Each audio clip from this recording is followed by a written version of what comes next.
മുസ്ലിങ്ങളും അമ്പിയാക്കന്മാരെയും സംബന്ധിച്ച് പറഞ്ഞത് അഖീദന്റെ പുസ്തകം ഇതേ ക്ലാസ്സിൽ 2ാം ക്ലാസ്സിലാണ്. മുർസലുകൾ എന്നതും നബിമാർ എന്നതും രണ്ടും രണ്ട് കൂട്ടരാണല്ലോ. എന്ന് വെച്ചാൽ നബിമാരിൽ നിന്നുള്ള ഒരു പ്രത്യേക കൂട്ടരാണ് മുർസലീങ്ങൾ. അത് ഇതിലുണ്ട് പ്രത്യേക കൂട്ടരാണ് എന്ന്. ആ പ്രത്യേക കൂട്ടരാകുമ്പോൾ ഇവരെ എല്ലാവരെയും ഇസ്ലാം പ്രബോധനം ചെയ്യാൻ വേണ്ടി അയച്ചതാണ്. അത് സാധാരണ എല്ലാവരും പറയുന്നൊരു പറച്ചിലാണ്.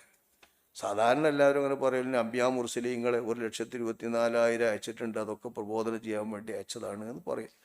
വാസ്തവത്തിൽ തെബിലീഗ് എന്ന പ്രബോധനം കൊണ്ട് നിർദ്ദേശിക്കപ്പെട്ടതും അത് വാജിബായിട്ട് കൽപ്പിക്കപ്പെട്ടവരും മുർസലീങ്ങളാണ്. അങ്ങനെ കൽപ്പിക്കപ്പെട്ടവർക്കാണ് മുർസലീങ്ങൾ എന്ന് പറയാം.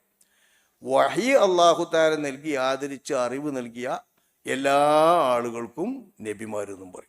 വഹി നൽകപ്പെട്ട എല്ലാവർക്കും നബിമാർ. ഇപ്പം നബിമാരാകേണ്ട പ്രത്യേകത ഉള്ളവർക്കാണ്, വഹി നൽകേണ്ട പ്രത്യേകത ഉള്ളവർക്കാണ് നബിമാരാകുക.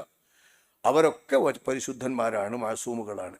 അവരുടെ കൂട്ടത്തിൽ പ്രത്യേകം ഒരു ജനതയിലേക്ക് തബ്ലീഗിനായി നിയോഗിക്കപ്പെട്ടവരാണ് മുർസലീങ്ങൾ. ഇതാണ് ആ വിഷയത്തിലെ സത്യം. ആ വിഷയത്തിലെ വേർതിരിവ് വരെ ഏറ്റവും ബലപ്പെട്ട അഭിപ്രായവും.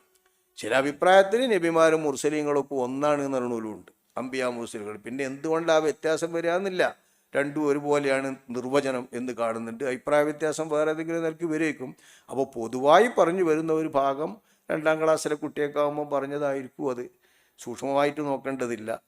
എങ്കിലും ഇസ്ലാം എന്ന് പറയുന്നത് സംബന്ധിച്ചും അങ്ങനെ പൊതുവായിട്ട് പറഞ്ഞു വരുന്നതാണ്. ഉസൂലിനെ, അതായത് ഇസ്ലാമിൻ്റെ മൗലിക തത്വമായ തൗഹീദ്, ആഖിറത്ത്, ഈ വിവരത്തെ മാത്രം ഉദ്ദേശിച്ചുകൊണ്ട് ഇസ്ലാം എന്ന് പറയാറുണ്ട്.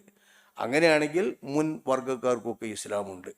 അതില്ലെങ്കിൽ സമ്പൂർണമായ നിയമത്തെ മുഴുവൻ കൂടി ഉദ്ദേശിക്കുന്ന പദമാണ് ഇസ്ലാമെങ്കിൽ അത് നമ്മുടെ നബിയുടെ ഉമ്മത്തിന് മാത്രം സവിശേഷപ്പെട്ടതായിട്ടാണ് അതിനെ മനസ്സിലാക്കേണ്ടത്. രണ്ടർത്ഥത്തിൽ അതിനെ ഉപയോഗിക്കാന്നർത്ഥം. നബിൻ്റെ മുമ്പുള്ളതിനും ഇസ്ലാം എന്ന് പറയുന്ന ഒരു പ്രയോഗമുണ്ട്. ആ അർത്ഥത്തിലുള്ള ഇസ്ലാം നമ്മുടെ ഇസ്ലാം എന്ന പരിപൂർണ നിയമത്തിൻ്റെ അടിസ്ഥാനപരമായ തൗഹീദിനെ ഉദ്ദേശിച്ചാണ്. തൗഹീദും ദീനും ഉദ്ദേശിച്ച് ആ അർത്ഥത്തിൽ ഇസ്ലാം എന്ന് പറയാറുണ്ട്. അപ്പോൾ സാധാരണമായ ചെറിയ കുട്ടികൾക്ക് അങ്ങനെ പഠിപ്പിച്ചെടുത്ത് വേർതിരിവൊന്നുമില്ലാതെ പഠിപ്പിച്ചെടുത്തതിൽ വലിയ അപാകമൊന്നുമില്ല. പറയാതിരിക്കലായിരുന്നു മെച്ചം തോന്നാം ഇസ്ലാം.